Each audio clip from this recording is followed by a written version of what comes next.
Iowa State moved from 14 to 12 in the latest AP poll, and I'm not going to lie to you. I don't like it even 1%, not like zero, negative. That this is the worst. We're talking about it today on Locked On Cyclones.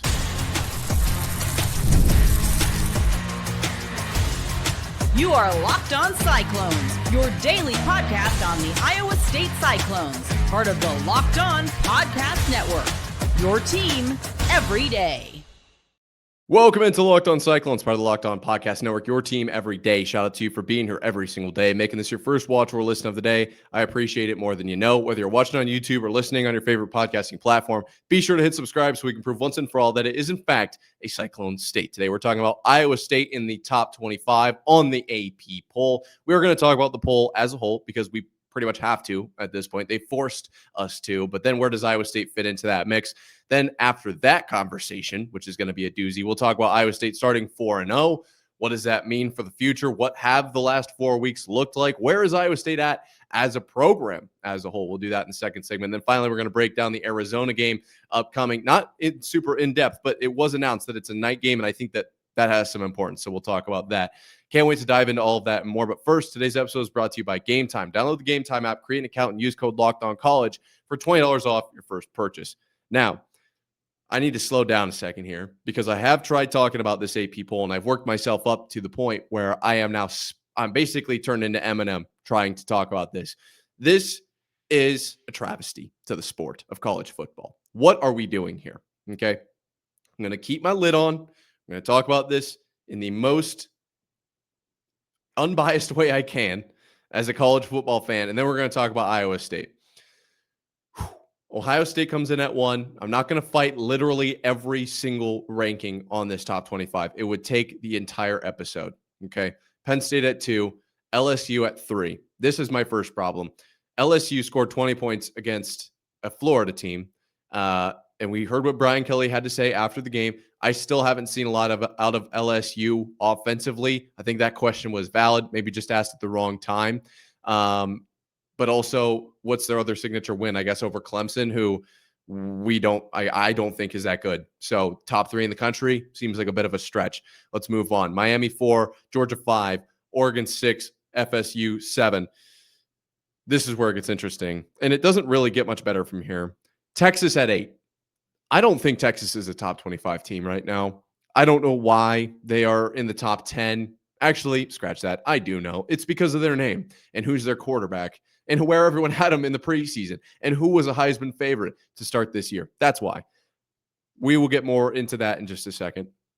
Illinois at 9, Texas A&M at 10, Oklahoma at 11. There's some question marks around that, I feel like, but I don't know if they're significantly stronger than Iowa State's at 12. Definitely going to be a lot of people up there upset about Iowa State at 12. We'll move on. Ole Miss at 13, Alabama at 14. Another team that I have questions about. Feel like 14 is a weird spot, and it's literally just because of the logo to me. Tennessee comes in at 15, question marks there, but more so at 16 and 17. Utah and Texas Tech, respectively. I think those are both top 15 teams. I think the Big 12 is very good this year, at least on the top end. At the very minimum, on the top end, Iowa State, Utah, Texas Tech, I think are all very good teams.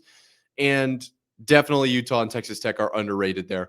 Georgia Tech at 18, Indiana 19, Vanderbilt at 20. I actually think Indiana might be about accurately ranked for the first team on this entire list. A couple, maybe like 4, 5, 6, 7 that are accurate. Maybe Texas A&M at 10. Indiana, I think, is probably pretty much right where they need to be. But Georgia Tech and Vanderbilt are much too low. They are significantly too low. And it's based entirely off of where people had them in the preseason. Michigan at 21. Probably shouldn't be on this list. Really don't know why they're on here. Oh, wait. Yes, I do. Auburn at 22. Mizzou at 23. Notre Dame at 24. USC at 25. You hear that pause?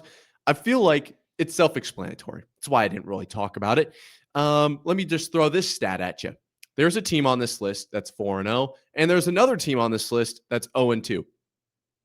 We're not talking about two teams that had similar amounts of rushing yards on third downs or two teams that had relatively the same pressure rate in the second quarter. We are talking about two teams that are considered to be in the top 25 in the entire country on the same list, of course. One is 0-2, one is 4-0. Why do I bring all of this up? Why do I go through every single team on this list? Why have I worked myself up to the point where my Apple Watch is yelling at me, hey, are you sure you're not exercising right now? Tell you why. Because I don't know how much value I can put into Iowa State at 12. I talked about Iowa State with that narrow win over Arkansas State. Were they going to move? I genuinely did not know if they would go up or down or if they would stay the same. Just because I don't know where the AP poll voters are going to go with that information. I don't know if they would have known that Iowa State even won the game at this point, because that is a conversation that is being had about some of these teams. Nonetheless, Iowa State comes in at 12. Do I think that that is where they should be? No, I don't. But it's really tricky for me to say where I do think they should be, because I don't know what this list is based on. It's impossible to rank the top 25 oranges on a list that is based on criteria for the best 25 apples. You can't compare apples and oranges. Okay. Hope I said that correctly. I know I didn't. I don't know what this is. Is this the top 25 best teams, the best 25 teams with the best resumes? I think with as far as resume goes, Iowa State probably right in about the sweet spot, 12, 10, somewhere in there. The best 25 teams, Iowa State probably a little bit higher than 12, but not too much, because obviously you're going to struggle to put them much higher with that narrow win over Arkansas State. I would counter. You're going to have those games. You're going to have those kind of clunkery, get your way through them games like I've talked about. I don't think that's Iowa State as a team. I think they're better than that. And you look at, obviously, the win over Iowa, not a super convincing win. The Kansas State win, I mean, you and I both know what happened in that game, but as an AP voter, I think it would be difficult to put them much higher than about a 10. You got 3 narrow wins. So I wouldn't be too shocked if they were maybe even lower than 12 in the best 25 teams in the country. The resume was a really strong point for Iowa State earlier this season, just a few weeks ago, maybe even just 1 week ago, obviously over a Big Ten opponent and a Big 12 opponent. I think resume-wise, they were top 3 to 7 in the country by far. Then you narrowly beat Arkansas State, and I don't think the argument is quite as strong, but that doesn't take away what happened in the first 3 games as far as what this team is capable of. What I've seen this team achieve on the field offensively, with where the ceiling is at, I feel like they need to be higher. Defensively, I think this team has showed up. I think that they've gotten the job done. So I would like them higher, yes. And I think that they honestly could just go higher based on teams going down. Teams like Texas, I don't think is in the top 12. So that automatically bumps Iowa State up to an 11. Is OU better than Iowa State? Some would say yes. Some would say no. So then you could argue they're in the top 10 just from those 2 teams. What has Illinois done? They beat Duke. So I guess that's worth enough to put them above Iowa State. In my opinion, probably not. You put them at 9 then. Then you're basically faced with Texas A&M, Florida State, Oregon, Georgia, Miami, LSU, Penn State, Ohio State, which is a crazy spot for Iowa State to find themselves in. And let's just relish that for a second. I think that's more accurate than 12. I'm not going to get too caught up in the 12 situation. You win your games, you move up in the rankings, you force the AP poll's hand, right? We've talked about this before. We've talked about how egregious this poll is even at this point. Sounds like it's going to be a weekly thing based on the way these rankings are coming out, the way that these voters are voting. And so I don't really want to do that. I just don't. But we'll be interested to see what happens on Iowa State's bye week. They could go up. They could go up during a bye week. We have seen that this season. But if Iowa State just wins their games, this isn't a problem. Right now, Iowa State is effectively in the 12-team playoff. I know it's not that simple, but kind of. Not really, but yes. If Iowa State doesn't lose a game, which I know would be a crazy task, they're in the playoff. You can't argue with that. But if they do, that's where I have a problem with the AP poll. I think it's probably just by rule of football, more likely Iowa State wins or loses a game than wins them all, right? Feel like that's fair. I hope that they win every single game by 50 points, but this is football. The ball can bounce literally one time the wrong direction and you can lose a game. So I think it's fair to assume it's more likely that they'll lose one. What happens when Iowa State loses one game? They will not be treated the same way Notre Dame is on this list at 0-2. They will not be treated the same way Alabama is on this list after getting blown out by Florida State. They will be wiped off the board and effectively eliminated from playoff contention after just one loss. I can tell you that right now. That's why I'm worked up about this list. They're not Texas. They're not Notre Dame. I mean, they're not even – who else is on this list that is in that same caliber? I'm getting too worked up thinking about it. But, yeah, they're kind of cooked if they lose one. So I just don't love the way that this list works. Iowa State comes in at 12. I think it's honestly relatively accurate. I think they should be higher, but it really depends on what you're ranking them on. Is it your favorite colors? Because then that's completely subjective, and I can't argue with that at all. Let me know where you would put Iowa State in the top 25 down below. Honestly, give me your top 25. I'd be interested to see it in the comment section or at Nick_Marv on Twitter. Nonetheless, all of these rankings aside, Iowa State starts the season 4-0. Ooh, that's pretty cool. I like saying that. We're going to talk more about that coming here in just 1 second. This episode is brought to you by Prize Picks, the daily fantasy app where making the right call can actually pay off. You and I make decisions every day, but on Prize Picks, being right means cashing in. With football back, Prize Picks is the simplest and fastest way to get in on the action. Just pick more or less on 2 to 6 player projections, and you can turn your takes into real prizes, all in less than 60 seconds. I've been using Prize Picks lately, and it's such a fun way to stay locked in for the season. I love checking projections like Josh Allen for more or less than 270 passing yards or Saquon Barkley for more or less than 1 rushing touchdown. And the best part, even if one of your picks misses, Prize Picks invented the flex play so you can still double your money. Download the Prize Picks app today and use code LOCKEDONCollege to get $50 in lineups after you play your first $5 lineup. That's code LOCKEDONCollege for $50 in lineups after your first $5 play. Prize Picks. It's good to be right. So Iowa State starts the season 4-0, and at this point, it's kind of starting to feel pretty standard, which is awesome. I love it. I'm a big fan of that. But believe it or not, I'm sure you're aware, this is not exactly super normal in the history of Iowa State football. We're talking about here at Locked On Cyclones, part of Locked On Podcast Network, your team every day. I saw this tweet from Brent Bloom. I'm sure you're aware. Brent Bloom, dog. Iowa State is 4-0 for just the 3rd time since 1978, with 2 of those 3 times coming in the last 2 years. That's a stat. I like that stat. So basically, prior to last season, Iowa State had started the season 4-0 just 1 time in 1978. According to this tweet here, I suppose I should include that there. But Iowa State obviously started the season red hot last season. I believe it was 7-0. And this year, now 4-0. And the reason I wanted to bring this up is there's a lot of conversation around where is Iowa State at as a team now being 4-0. What is the quality of that 4-0 as opposed to some other undefeated teams across the nation? And I just, I was definitely pretty hard on this team this last weekend, and I think rightfully so. But also at the same time, I've had a couple nights to sleep on it, a couple days to think on it. I think that sometimes you just are going to have those games. And I'm walking away from this first portion of the season thinking that a lot of those games, I don't think Iowa State would have won 5 years ago, 10 years ago, 15 years ago. I think we are now in a different era, a different age of Iowa State football. We've talked about this a little bit, but even the even the Kansas State game, I don't know if Iowa State wins that game. How many times over the last 10 years does Iowa State win that game? Even if you just eliminate like what Kansas State is and what Iowa State is, the circumstances in that game, coming back from the early fumble, right? Catching those deep shot balls that were thrown from Rocco, that I think were huge in that game. We don't really talk about those enough. But like we have extremely, very, very high caliber quarterback play, extremely high caliber leadership all across the board.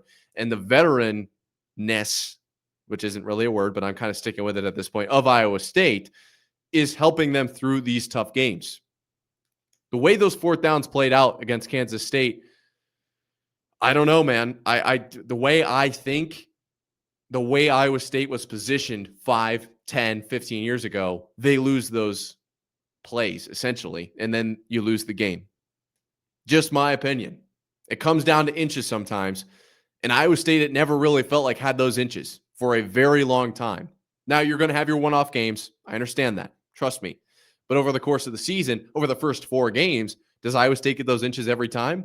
I don't think so. Over the history of Iowa State, we're now in a time where the ball is tipped at the line and then tipped by a receiver and then caught by our tight end, as opposed to being a pick six, which I think is probably more likely.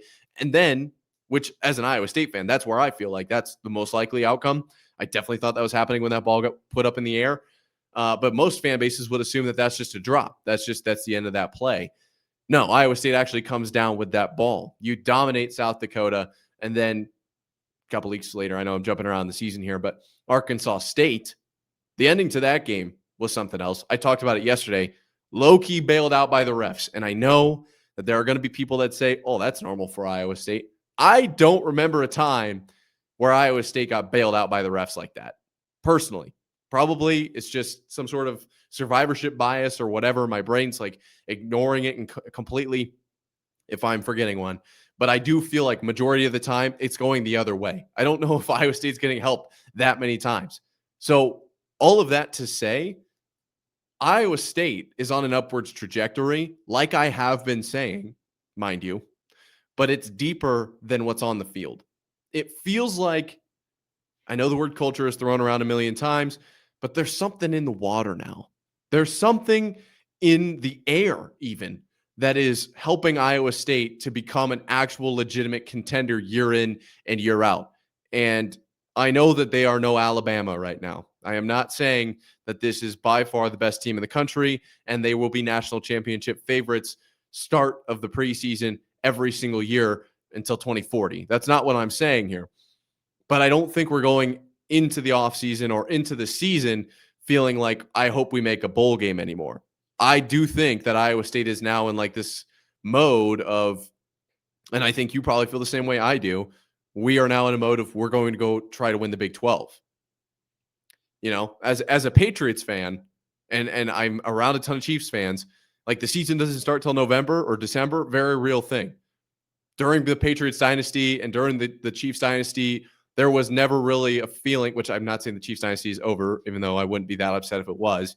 It was never a start of the season like, man, I hope we win the AFC West. Man, I hope we win the AFC East. Like, no, it was like, I hope we win the Super Bowl. We can go win the Super Bowl this year.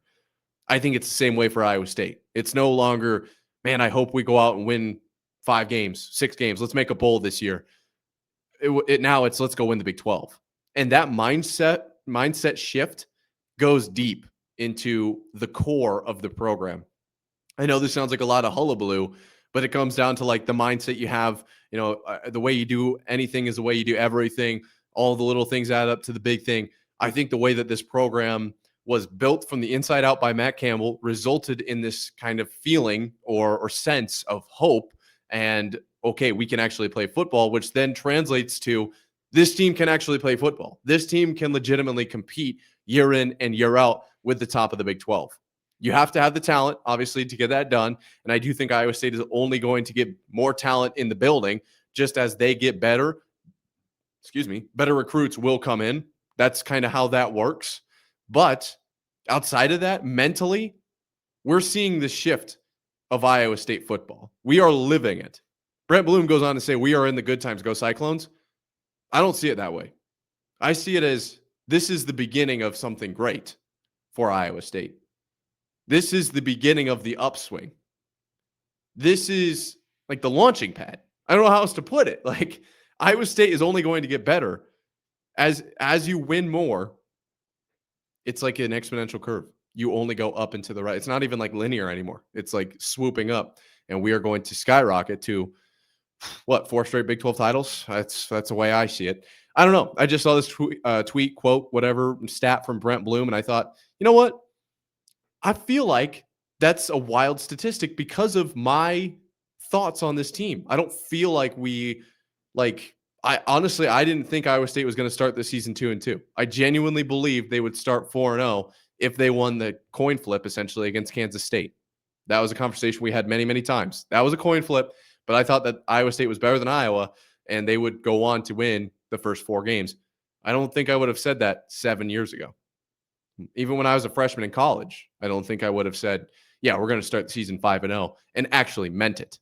I definitely said that way too many times, but I never really was like, yeah, we have the best team in the Big 12. Unlike now, where I think Iowa State has changed not only on the field with the level of talent, but with the actual mentality inside the building, which is awesome to see. I love that. And we're going to kind of pivot on that a little bit. We're going to talk about Arizona being a night game coming up here in just 1 second. College football is back, and I couldn't be more excited. The tailgates, the rivalries, the energy in the stands, there is just nothing like it. But let's be real. Actually getting tickets can feel like more of a battle than the game itself. Endless queues, hidden fees, prices jumping at checkout. That's why I use Game Time, the app that gives the advantage back to fans. It's the easiest way to score last-minute tickets at the best prices with no surprise fees. What you see is what you pay. The app made it super simple to pick up tickets. I could even see my exact view from my seat before buying. That is by far the best feature of all time. I need to know exactly what it's going to look like before I buy my seat. I don't know if it's just me mentally, but it helps me out personally a lot. I love the zone deals too. You pick the section, Game Time picks the seats, and you save big. So take the guesswork out of buying college football tickets with Game Time. Download the Game Time app, create an account, and use code LOCKEDONCollege for $20 off your first purchase. Terms apply. Again, that's promo code LOCKEDONCOLLEGE for $20 off. Swipe, tap, ticket, go. Download Game Time today. It was announced today that Iowa State will be playing essentially at night against Arizona in not obviously this weekend, but the weekend after. We're talking about here at Locked On Cyclones, part of Locked On Podcast Network, your team every day. And I this is a fun one. This is a cool one. I don't think I circled Arizona before the season as a huge game for Iowa State, but I think this is an opportunity for Iowa State to really make some noise. Obviously, I do mean it literally, right? With Pack the Jack, this going to be very loud.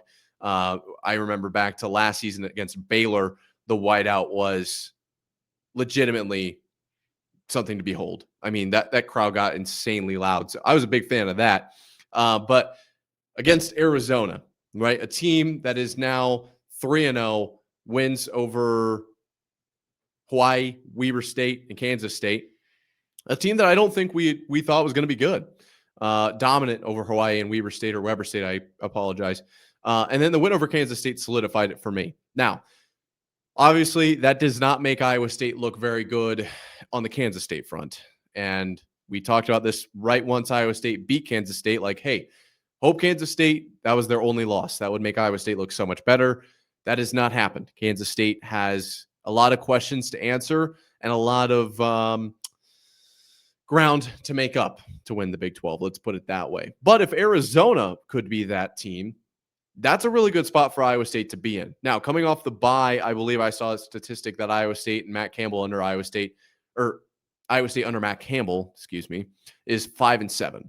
Okay. Not exactly ideal coming off of a bye. So I'm not going to sit here and act like this is the perfect situation, but I do think getting some rest under our belts was much needed based on that game against Arkansas State. I think we can all agree on that. These boys need to rest up a little bit. And this could be the year where it moves to 6-7, right? 6-7.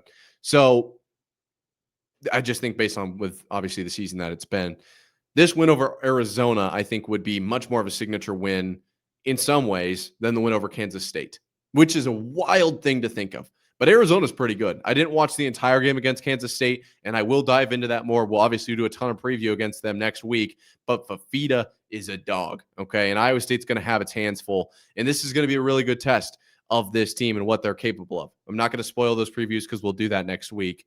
But this wideout game, I think, is going to be a really good recharge for this team. It's going to be at night. It's going to give the crowd all day to get real amped up. No one's going to be sleeping through the game, missing their tickets. I knew some people against the Iowa game, or in the Iowa game, against Iowa, of course. I guess I mixed the two up, that somehow slept through the game in Ames. Do not know how that happened. I'm going to just leave it at that. But I don't think you're sleeping through a 6 o'clock kickoff, 6 p.m., right? You're probably going to be up in time for that one, unless something happens, which would, I'm just going to leave it there. This whiteout game will be huge for the team's morale, I think, personally. I did see some images floating around. Is Iowa State going to go with the black and white or the red and yellow and white? Me personally, I think I kind of have to take the stance of the red, gold, and white unis because of my personal we have to wear our team colors kind of motive that I've been going with. But I will say the Baylor game last year was electric. And the black and whites looked really good in that. I don't know what it was, if it just makes them look more white out-y or what the deal is. Let me know down below. Would you rather them wear black and whites or red and yellow and whites? Because I'm kind of torn. I want them to wear their colors all the time.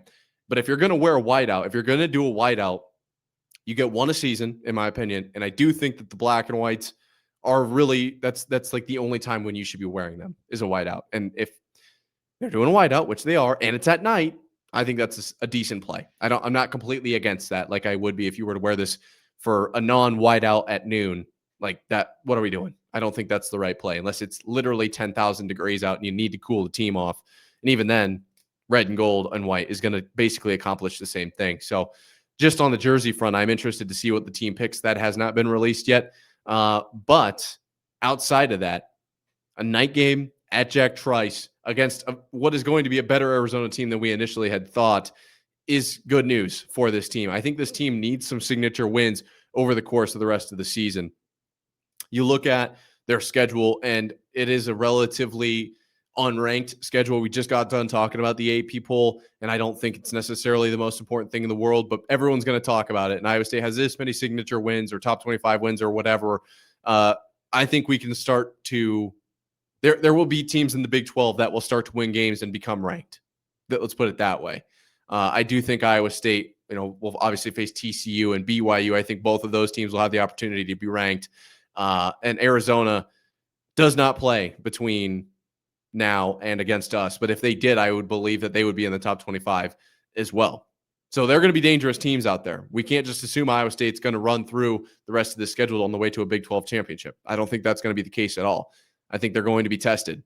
But I like that. I think that's a good thing for this team. I think they need to be tested, especially because, you want to win the Big 12 championship, right? Like right now, that's a reasonable goal for Iowa State. But I was always kind of taught, act on the assumption of let's set our goals a little lofty even. So Big 12 champions, Iowa State, of course, college football playoff team. I don't want to get into the college football playoff and get embarrassed. I think that's I think we can all feel that same way. We want to be tested before we get to, facing an SEC or a Big Ten team. Not because I think the SEC and the Big Ten are better than Iowa State, but they are going to be forced to, they're going to be what Arizona State was last year. If that situation plays out, Iowa State then is kind of the poster child for the Big 12 and needs to perform. Just to put the Big 12 in the same conversation as the Big 10 and the SEC. It's going to open up some conversations. Now, I know that is a long ways away and a crazy conclusion to draw from Iowa State getting a night game against Arizona. I completely get that. I understand that. But I do think that's a possibility, right? And so you're going to have big environments, night game against Arizona. Luckily, it's at home, thankfully. That one on the road. I mean, I remember what happened last year in basketball. And I know you do too. Shout out Tucson. What an ending. Was that 63-footer or something ridiculous? 43-footer? 43-footer. Anyway, heave. You don't want to face Arizona on the road. We get them at home. That'll be really nice. That being said, I think Iowa State can get it done. We got some time before we're previewing Arizona. We'll talk the rest of the week kind of on general Iowa State things before we jump into actual game preview. Don't go anywhere. Be sure to hit subscribe down below. It's completely free. Helps us prove that it is, in fact, a Cyclone state. That being said, until next time, Cyclone fans, sign up.